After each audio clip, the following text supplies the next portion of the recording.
à Jacques, qui lui aussi est très sensible à la philosophie, à l'art, et qui peut-être aurait à réagir à cette chronique ou à nous expliquer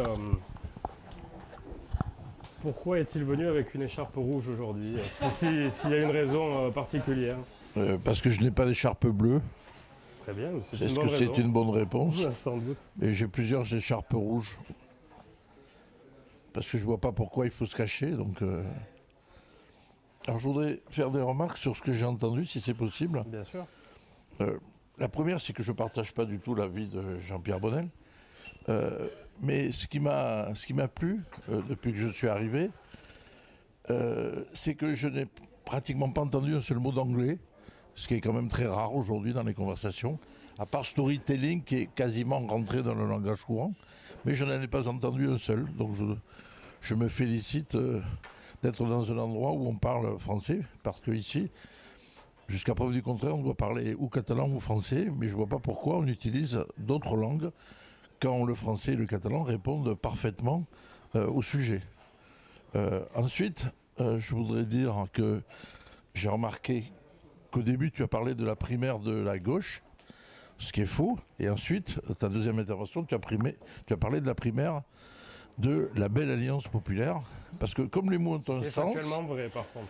Ce qui est parfaitement vrai, mais comme les mots ont un sens, bien, il ne faut pas les changer de sens.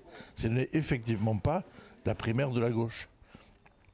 Mais il y a une mode qui, je pense, va s'arrêter grâce à Donald Trump, parce que là aussi, quand on a montré un journal, on a dit Donald Trump et il n'y avait marqué que Donald. Et de dire Donald ou Donald Trump, ça n'est pas la même chose.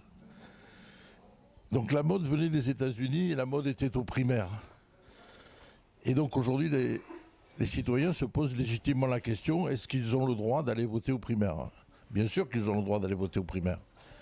Alors certains disent oui, mais il faut signer un papier disant qu'on adhère aux valeurs de ceci ou de cela. Mais est-ce que c'est un état-major politique qui nous fixe les règles? Moi, personnellement, personne ne me fixe des règles en dehors de la République. Et donc, n'importe quel parti peut me dire de signer n'importe quelle charte. Ça n'a aucune espèce d'importance. Et je vais d'autant plus participer aux primaires que je suis contre le système des primaires. Et je voudrais dire en deux mots pourquoi. Parce que c'est un système d'opportunité. Et donc, il suffit, comme la première fois le Parti Socialiste, d'accepter des gens à 10 € qui vont voter, alors que d'autres militent depuis des années. Et donc, c'est toujours le candidat qui brille, le candidat du moment, le candidat du système, le candidat des médias, qui est placé en tête. C'est pour ça que quand j'entends dire que Dominique Strauss-Kahn aurait été à coup sûr élu, je rappelle qu'il avait fait 20% à la primaire où Ségolène Royal l'avait emporté. Donc on peut toujours nous raconter ce qu'on veut. Hein. François Fillon a gagné la primaire de la droite. Et visiblement, ça n'a pas réveillé l'électorat de la belle alliance populaire. Parce que le débat n'est pas là. Le débat n'est pas entre des gens qui acceptent la Constitution européenne et le mépris de la démocratie. La Constitution européenne, les Français ont voté contre. Et les parlementaires de l'UMP, alliés à la plupart de ceux du PS, ont fait un déni de démocratie. Et après, il faudrait que les Français, les Françaises et les Français croient à cette démocratie-là. Non, cette démocratie du système, tout le monde veut renverser la table. Et c'est pour ça que, n'étant pas de droite, je suis allé voter à la primaire pour voter François Fillon et éviter ce qui était certain, c'était un deuxième tour entre Nicolas Sarkozy et Alain Juppé. Eh bien, rien n'est certain. Rien n'est certain, même pas le fait que François Hollande ne sera pas candidat. Rien n'est certain. Parce qu'à un moment donné, on ne peut pas dire aux gens depuis des mois et des mois que c'est le candidat de la droite face à Marine Le Pen et dans le même temps dire que les opinions de la gauche diminuent. Ce n'est pas les opinions de gauche qui diminuent, c'est le spectre de la gauche qui s'élargit à tel point que ça n'est plus une couleur, c'est devenu un arc-en-ciel. Parce que quoi de commun entre Emmanuel Macron et Jean-Luc Mélenchon? beaucoup moins qu'entre Manuel Valls et François Fillon. Donc on voit bien que la gauche aujourd'hui est écartelée parce qu'elle n'a pas mené le combat idéologique. Contrairement aux sarkozystes qui, depuis 1969, n'en veulent plus de mai 68 et qui tirent sur toutes les idées de mai 68.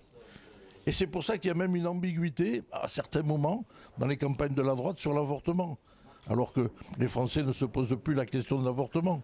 Ils ne se posent même plus la question de savoir si l'avortement doit être remboursé par la sécurité sociale. Ce sont des débats d'un autre temps. Je comprends et je trouve merveilleux qu'il y ait des gens qui continuent à se battre pour ces idées rétrogrades parce qu'ils se battent pour des idées. Quant aux autres, ils n'ont qu'une perspective, c'est d'être réélus parce qu'ils n'ont jamais rien à mener au débat politique. Ça ne m'empêche pas de croire à la démocratie et d'essayer à chaque fois de montrer que les spécialistes, les sondeurs, se trompent tout le temps. L'UMP n'avait-elle pas comme leader un spécialiste, Dominique Régnier, qui a montré son incapacité à rassembler les gens de l'Occitanie, puisqu'il faut bien appeler une faute politique, une faute politique. Et une fois de plus, le Parti socialiste a été unanime à approuver cette faute politique, et je le regrette, même si je ne suis pas socialiste, puisque je suis de gauche. Donc Jacques, vous participez à la fois aux primaires et j'imagine dans la continuité à l'élection. Mais chaque fois qu'on me donne le droit de m'exprimer, je m'exprime. Voilà. Je viens ici, je ne sais pas qui je vais rencontrer. On me dit que je peux parler, je parle. Voilà, c'est tout. Voilà. Mais comme j'ai prouvé que je faisais aussi, je pense qu'on ne dira pas que je suis que un diseur, que je suis aussi un faiseur.